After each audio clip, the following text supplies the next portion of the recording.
Hey everybody, welcome to Investing in Cannabis. Great fun episode today. We have Besito, Maggie of Besito, which is a very cool new technology, new vape, very LA, sexy AF, if you will. I sat down with her in her beautiful Santa Monica office and we got real. We got authentic. So if you're looking for a different alternative to the 510 thread, something that's gonna maybe hit a little better and look a little cooler, look no further than Besito. Before we jump into the episode, I want to talk a little bit more about debt. It is crazy times in the cannabis industry and no one is getting paid. If this is you, if the dispensaries, if MedMen won't pay you, if you can't get paid from your supplier, et cetera, you may want to consider some debt.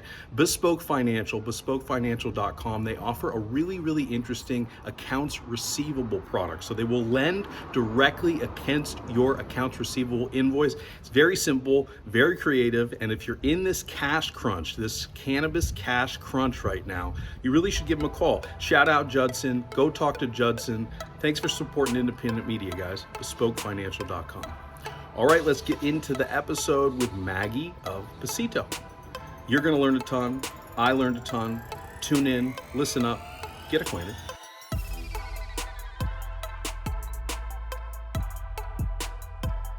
Let's get you started on an easy one. What is Besito? Besito means little kiss, first of all, and it is a cannabis products company that I started 3 years ago this week. And earlier this year, we launched 3 SKUs of a beautiful vaporizer. All of our blends have 2-to-1 a ratio, high in CBD. And the idea, back to the little kiss, is basically control and having that kind of like little buzz of a kiss, and not necessarily getting much. as high as possible. Yeah. It's not like a wet, sloppy Make French out. kiss. It's like just a little. It's like how you would kiss like your aunt or something. Is that the idea or no? Maybe not your aunt. That's too much.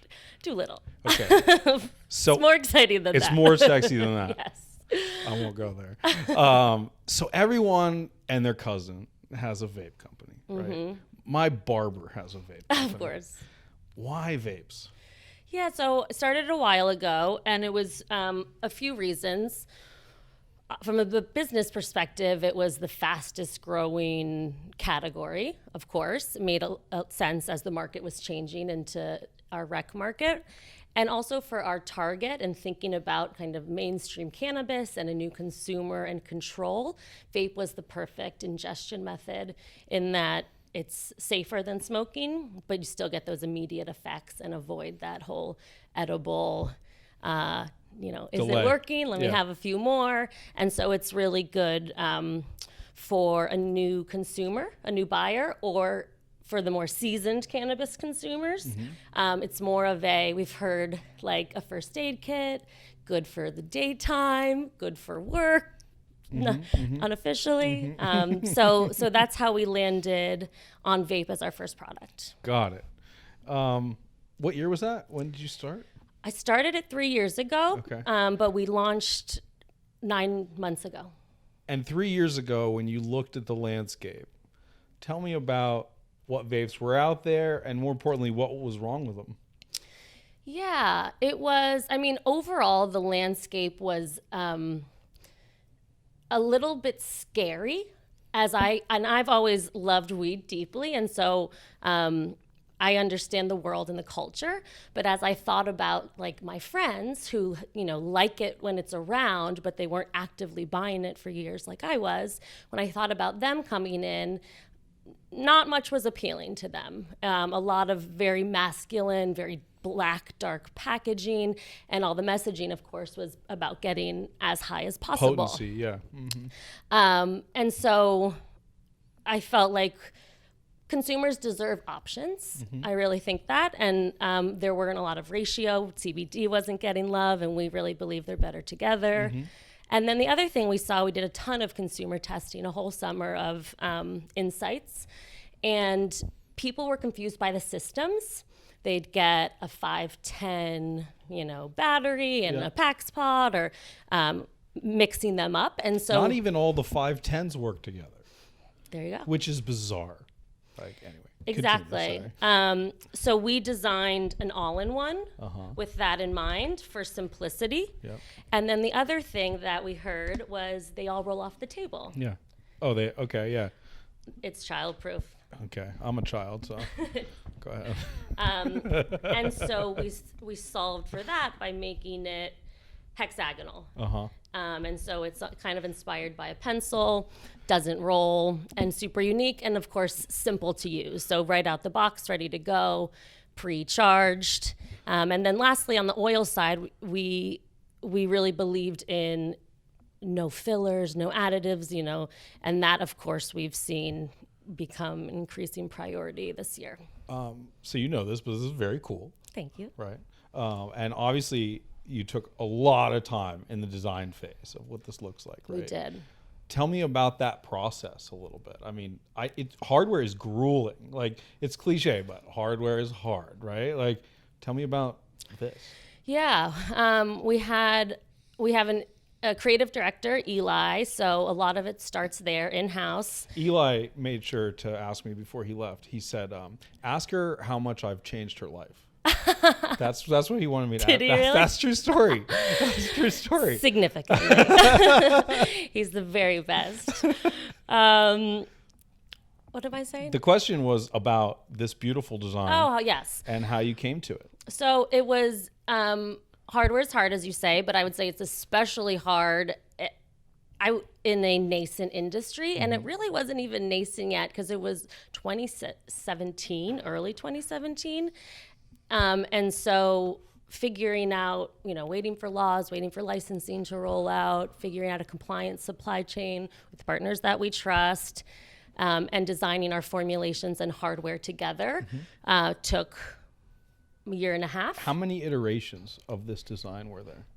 So many. 100? 50. 50. Yep. And did you know from the beginning that you wanted this kind of...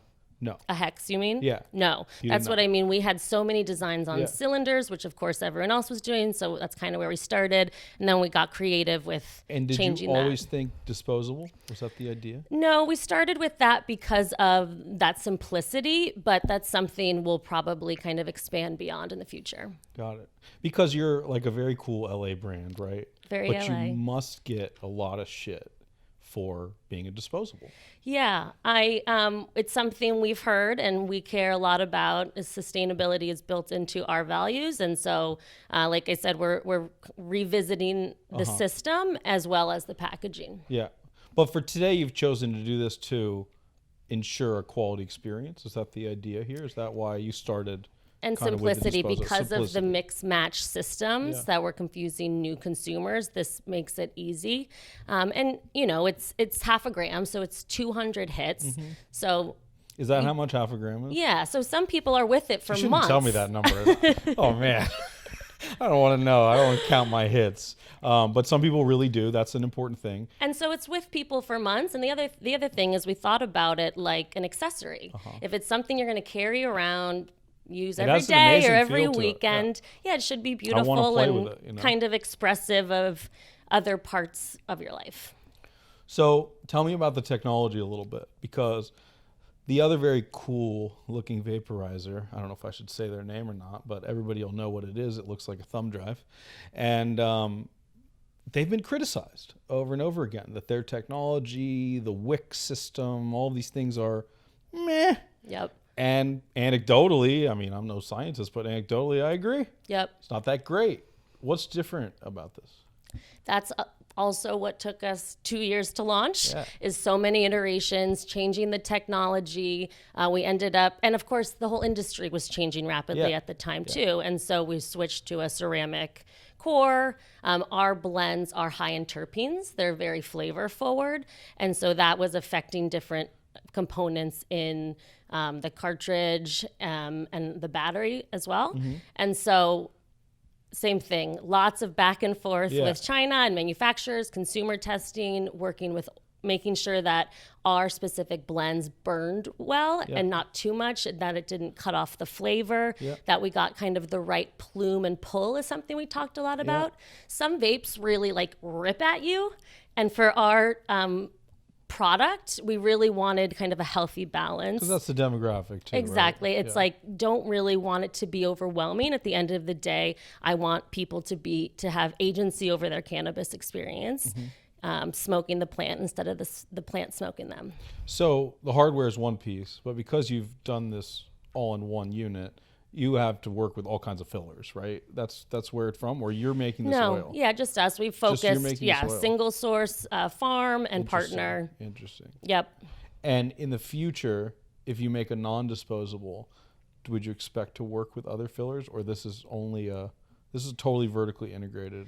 No, we would consider it. You know, we have 5 pages of manufacturing standards, but I find the industry changes so quickly, so I'll never say never. Yeah. And I also find more and more great, smart partners coming into the space, setting up infrastructure. So I'm excited about the idea of, further innovation and. But like a collab, like are you going to have, like a Besito and Jungle Boys? Is that coming? No. Maybe.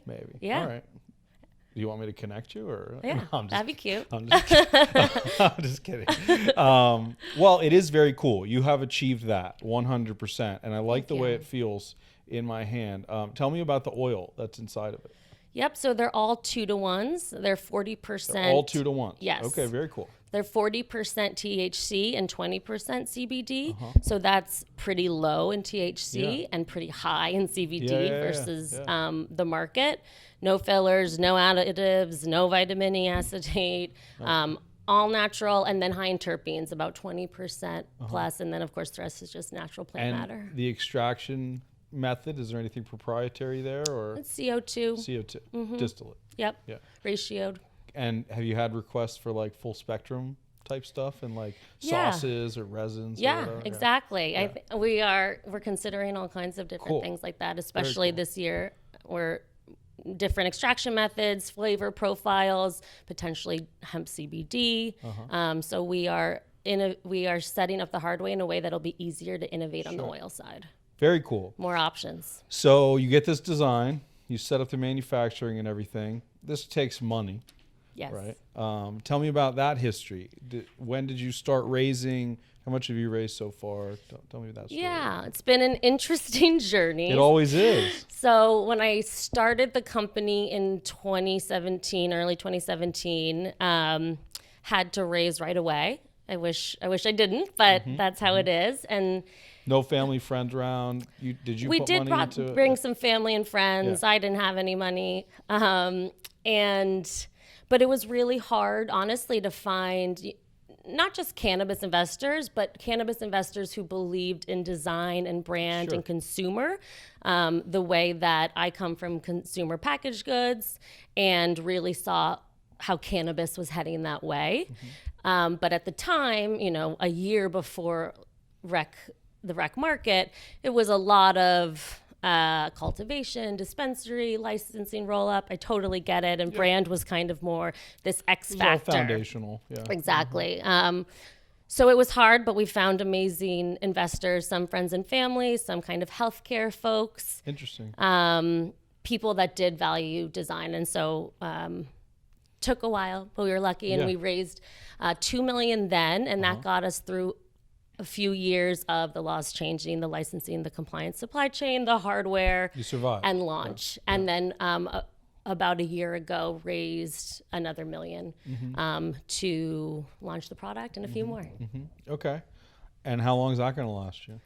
That'll be at least a year. More. Yeah, it's been about 2 years. You must not pay yourself anything. I keep it very lean, small team of 3. I really believe we know what we're great at, and then we partner on the other parts of the supply chain and distribution and just focus on being excellent at consumer insights, product development, sales, and marketing. So you've raised 3 all time? Yes, and that's and raising a year ago now, so that was 2019, and it was a whole different world. Not only were there cannabis funds, there were cannabis funds dedicated to brands, which would have been crazy 2 years prior. And actually, I brought in a lot of just regular consumer funds who are in Warby Parker, Away, Glossier, because I think about this as just a best-in-class consumer product. We happen to have a Schedule I drug in there, but it was great to bring in people from New York, actually. I couldn't speak to anyone in New York in 2017, but this year you could tell the tides are changing. And how about being a woman going through that process? What's your experience? Yep, that is a big factor. You know, the numbers speak for themselves. There's bias, there's challenges from, you know, not enough women in VC. But the narratives are all out there, right? And they all have a lot of truth to them. But how about you? Like going through, you know, I mean, you had to meet with 100 middle-aged white dudes. Mm-hmm. How did they view you? How did that go? It was tough.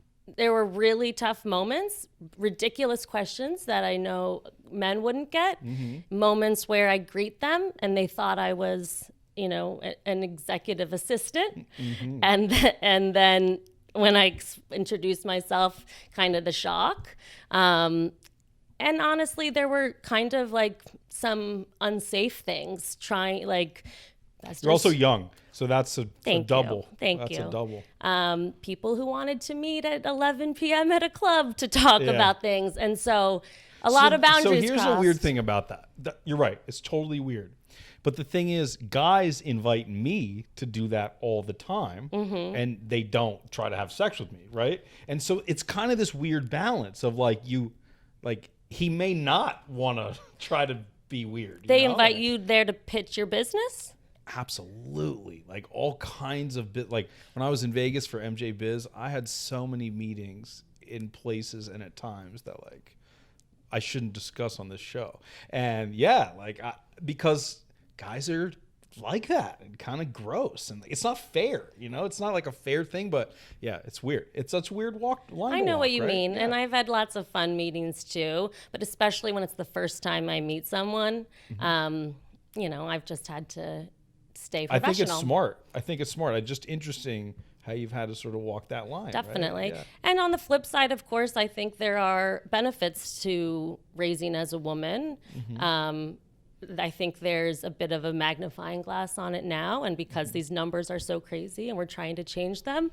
And I found investors who I think believed in me, especially for maybe more feminine traits of creating culture and running a team. And I mean, I obviously wouldn't say it's an advantage today, but I do think there is a trend at the moment, and you've heard like Kevin O'Leary say he only invests in women, and you know, like all these things. And look, I know a lot of great entrepreneurs, men, women, whatever. It doesn't matter. But I think like the narrative, like it could be spun in a positive today, right? Like for sure. Absolutely, and especially because we're making consumer products, and the landscape was so masculine. And I wanted to bring this brighter, sort of feminine. This is not weed for women. Men and women actually buy Besito equally. We show men and women equally, but you know, it's a little more feminine. What about in the gay community? Yep. We have queer leaders at our company. We've done a lot with Pride. And I think there's a lot of overlap in that kind of bright, beautiful because that's actually what design. I found over and over again is in the brands that quote unquote were for women. It's not like that at all. But it does tend to include a lot of LGBTQ plus. I think I got that right. And we've also activated in the community a lot. We've done a lot about Pride. We did a % of proceeds to the LA LGBT Center. We actually hosted a dinner for queer folks in cannabis. We show queer folks in our imagery, our models, in our shoots. Which is beautiful. The work you. that you've done is really, really nice. You were telling me about the photographer that you used a little bit. And so I think partly because of our kind of high focus on design and very intentional outreach and messaging to these communities, they have been a large part, the LGBT community in particular, of our like earliest adopters. Nice. I can think of so many similar brands to yours. Not similar in design, but similar in sort of that ethos, right? And like, I hope that class of company survives. I do too. I really hope, especially in this industry. Because like, this is the cannabis industry, right? Yep. Like, I know you're trying to do the next thing, which you should be, right? I mean, you're looking for growth, but like, this sort of culture and acceptance and community, like, that is the weed industry. Yep. And I say on the show all the time that like, there's a fight for the soul of the cannabis industry right Absolutely. now, right? And like, there's the private equity, New York suits coming in, like, they don't know anything. They just like think it's a crop, you know, but it's very interesting. And we have to continue to walk this line because, well, we're going to get to your history, but I mean, you went to Stanford. You are the institution in so many words, right? Like, you're the man, you know. It seems like you're the man in other ways too, but for now, you're the man. And I mean, how do you walk that line? I mean, that's tough, right? Like, some, what I'll affectionately call weed people, they just will never accept somebody that's like from a background like that, right? How have you dealt with that? Yeah, it's interesting because my whole career, I've kind of been between capitalism, sales. Yeah. This is, of course, a business, a venture-backed business, and that is our fiduciary duty. The same time, I really believe you can do business well and build it into your business model. And especially with cannabis, I actually think it's a moral imperative. And so that's actually what brought me into it. Not only my love for cannabis, but the opportunity to build and lead with values. And so sustainability, we also work with Equity First Alliance. Okay. And 1% of all of our proceeds go to them, a nonprofit partner that's working towards repairing the harms caused by the war on drugs. And then also we're actively working on building an equitable cannabis industry. So every vendor we pick, every supply chain partner, hiring, really make sure that we're bringing especially people of color who have been most impacted by the war on drugs, and there's still millions of Black and brown men in jail for doing what we get to do here. And so I really think it's on us as the legal industry, who's now profiting off of this, to acknowledge and repair the past and work on making it equitable now. And how do middle-aged white dudes feel about that? Some agree with me. And because what you just said is amazing, right? And I believe that in the world too. But if I put my investor hat on, it's like, okay, but like, are you making money? You know? And Yes. and I think like that's a balance that you've already talked about a little bit, but it's so hard. Every day it's so hard because in this industry, and I constantly am in between the two groups too, right? Like, I really do smoke weed all the time, right? I know you do too. But there's a lot of people that I'm like, hey, like, have you tried that? Like, you put money into that company, you didn't try it? Like, if you were investing in wine, wouldn't you like try it? You know? Totally. And that's just a weird line that I think is fairly unique to this industry. I agree. And I think the roots of the cannabis, under prohibition, the values are there. It's a plant. People are seeking medical and physical relief. It's very communal, sustainable. I think the last few years, I agree with you, it hasn't been a priority because I think it has been that rush of capitalism to, year one of a rec market here in California, at least.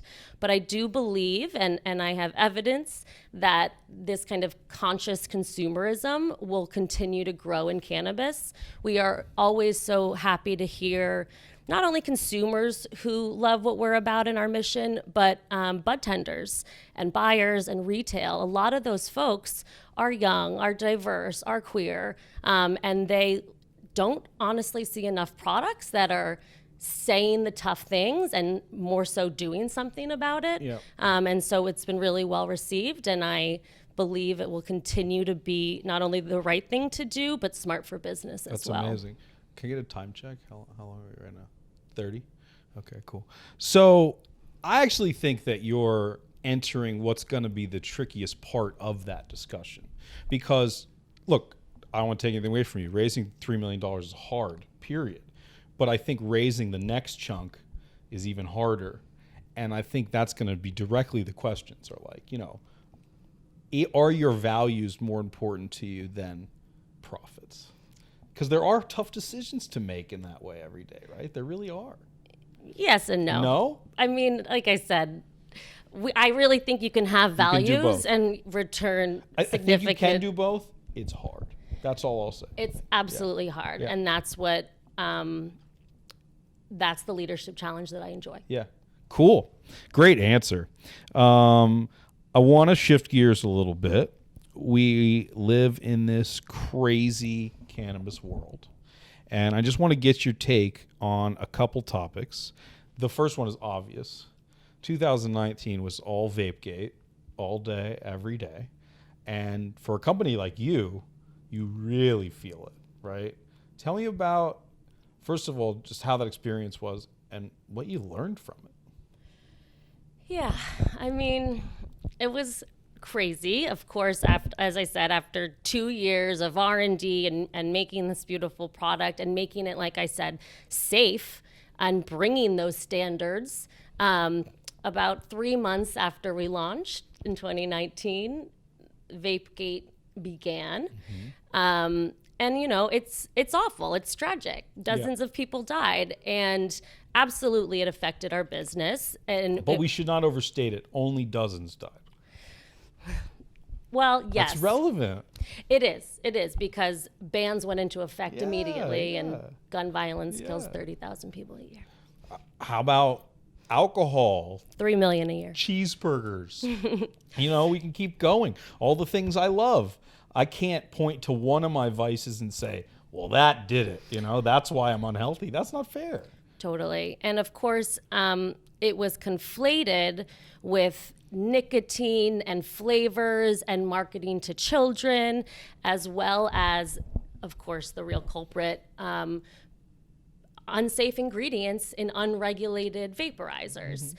But it really became hysteria, where the message wasn't getting through that this is why you buy legal. This is why you legalize to begin with. Mm-hmm. And I think it has now. The vape industry in California has bounced almost all the way back. Yeah. And in some ways, as awful as it's been, I think it needed to happen in that we need consumers demanding safe products. We need consumers shopping legally if they want to be safe. Consumer safety is one of the benefits of legalization. Totally. We test twice. We work with biochemists. These aren't 20-year-olds in the basement in Wisconsin. Right, yeah. And we've been doing it here in California for many years. And so I think that message started to break through in some of the hysteria. And the silver lining to me now is that consumers know to ask for and demand ingredients and testing standards and COAs, and we should only be consuming, especially in our lungs, safe products, and that's what legalization creates. Well, hopefully that narrative is the one that saves us all, because maybe this is too pessimistic, but we're failing as a cannabis industry right now. And I hope that the bulk of cannabis consumers in California that are now buying from the illicit market realize that there are other important drivers than price. Yep, exactly. Yeah. And there's good things out there, you know. There's Flower Co. out there. Like, there's a lot of cool D2C stuff that's coming up. Like, you can find your home. And just think about, you know, like, if you want to put that kind of stuff in your body, right? It's relevant. And like, I'm not gonna lie, I've smoked plenty of legal weed in my life. You know, everybody has. We had to. But like, we had to, yeah. But like today, we don't have to if you live in the right location, and we are blessed to live in the right location at the right time. You know, I don't know. I think about that pretty deeply. Like, I know it's more expensive, but so what? You know? But you live. You live, yeah, and you can feel good about it. And I like going to the manufacturing places and seeing them pack it. And I like coming here, and I mean, obviously everybody doesn't get to do this, but hopefully they watch the show and they get a feeling for who you are and why you do this and why they should trust you with their lungs. That's what they're doing. Exactly. They're basically saying like, hey, I want to get a little high, but it's my lungs. Like, please be nice, Yep. Yeah. And this might be a stretch for most consumers, but the reality is the taxes are being very well repurposed, and it's fueling all kinds of great initiatives for children, for health here in California. So I'll make another, what I think is very unpopular statement. But I think that given the potency of most of the products out there, the fact that they're more expensive right now, not necessarily a bad thing. Really? Yeah, I mean, look, the taxes are a problem because they're currently crippling a lot of companies. And what that's doing is making it so only the big giants can make it, which in the end is very bad for consumers, right? Just like any monopoly, any, anti-competitive nature. But with that said, you have to spend more. You have to pay the money to have something safe to put in your body. You just do. Like, that's just the truth. But not in line with potency. Is that what you're saying? No, I'm saying that people are spending a lot of money, even in the illicit market, to buy a lot of cannabis. And what I would argue is that they should spend more and buy less and get good things. Got it. That are quality. And yes, they happen to be very strong. Yeah. In which point, like, you don't need that much. And Right. so they should stop thinking like, oh, how many like THC milligrams am I getting per dollar here? Right. And more like, well, do I like this brand? Do I like where it comes from? Do I like how I feel? Do I like how it tastes? Like, Exactly. reevaluate the experience. And that's a chicken and an egg, because the reason you pay more and don't only think about it as a commodity is the brand, whether that's the manufacturing, the provenance, the variety of reasons that it resonates with you. But that's kind of where we are, where there really is not a lot of brand loyalty in cannabis There's right so now. little. There's so little, and it's like, it's largely about price. And I think also it's that kind of hardcore, original cannabis consumer who's still the majority of the market. Yep. And that's they've been buying weed for years, and so It's hard. I mean, every day in California, you really have a decision. Like, okay, I'm going to go to the dispensary and buy a $60 eighth. Or my homie, who I've known for 10 years, is going to come over to my house. And in some cases, unfortunately, it's still the same cannabis. Because cultivators don't know what to do either. Yep. Right? And it's like $30. Yep.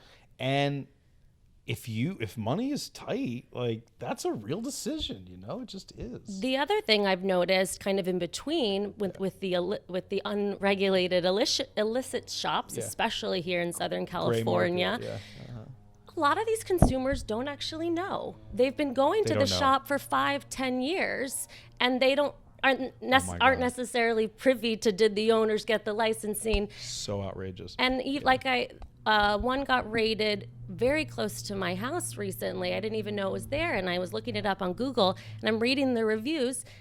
5 stars, everyone loves it, great selection, this and that, and then great prices. They don't even charge taxes.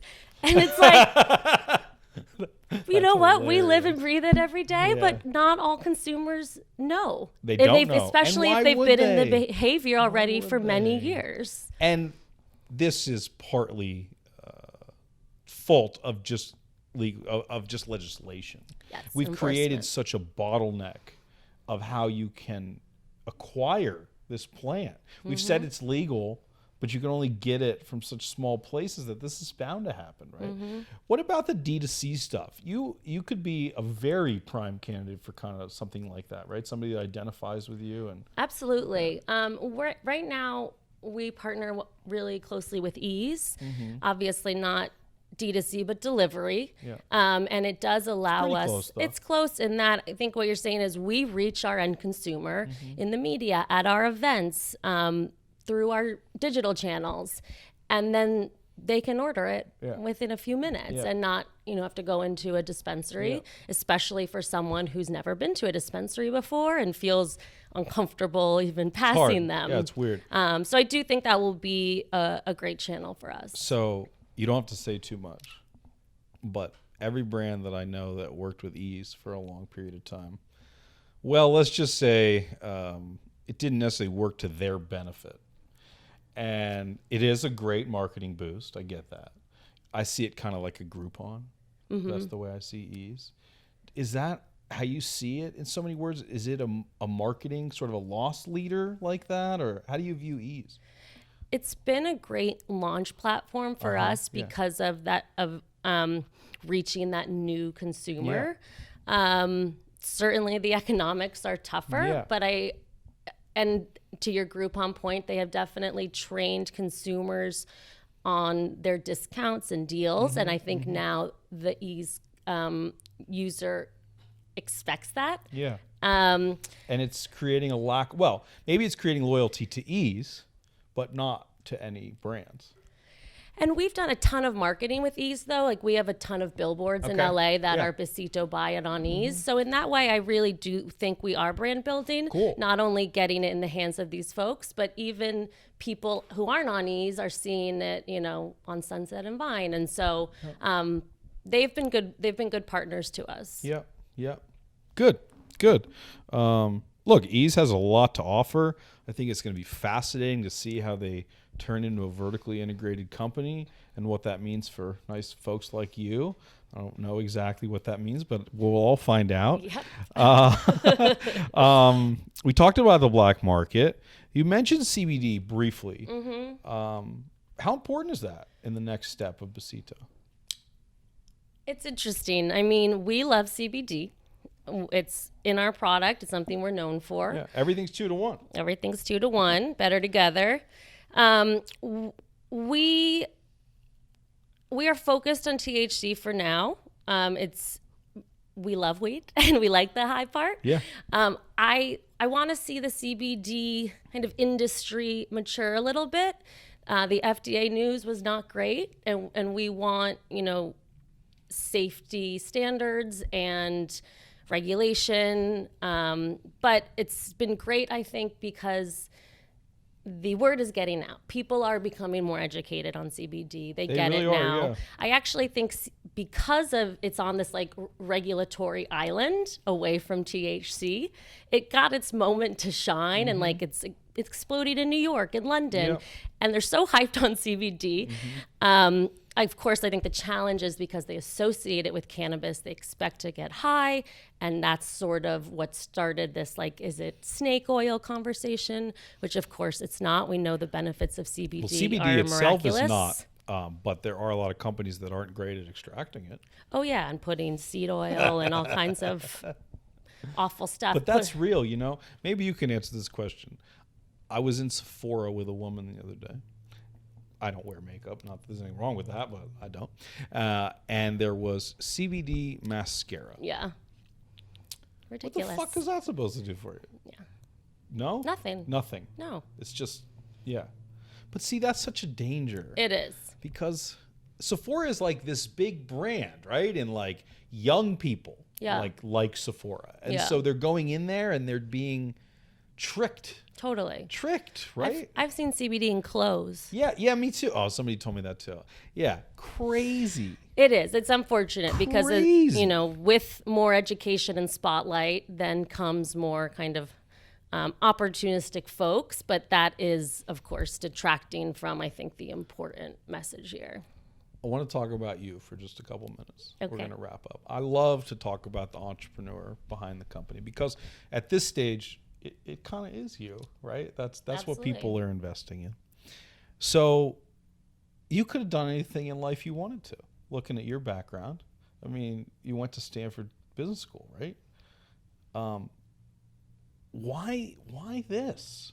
I mean, you kind of explained it, but you gave, the PR answer. Like, why do you want to do this? Thank you for that. It sounds cheesy, but I really felt like I had to. it was kind of like, if not me, then who? And it was this perfect storm, I think, of I'm from the East Coast. I was in New York for many years working in consumer products, so at Pepsi and Starbucks. I joke I've been selling drugs my whole career, but I have that in my notes, but I was going to give you that joke. But I really believe that if any, sugar, caffeine, cannabis, and cannabis has certainly been my favorite for most of my life. And then I came out to California in 2014 and just opened my eyes at the end of this very sophisticated $3 billion medical market. So obviously, and could tell, legalization was on the horizon. So obviously this incredible business opportunity, that's obvious. But then from a kind of passion, I'm passionate about design and brands and consumer insights. And I was just so excited. I really think cannabis is such a juicy space for new design, innovation. And there's still so much to go. So I was just excited to bring that. And then lastly, it sounds corny, but I mean it, the kind of leadership opportunity to help shape an industry. Obviously, many have come before me for decades in activists and getting it to this point, but I still felt like I could help shape what does this industry that is 100% for making money, but how can we do it in a way that considers its past, that is inclusive, that is safe, and I was going to go work at like a media company.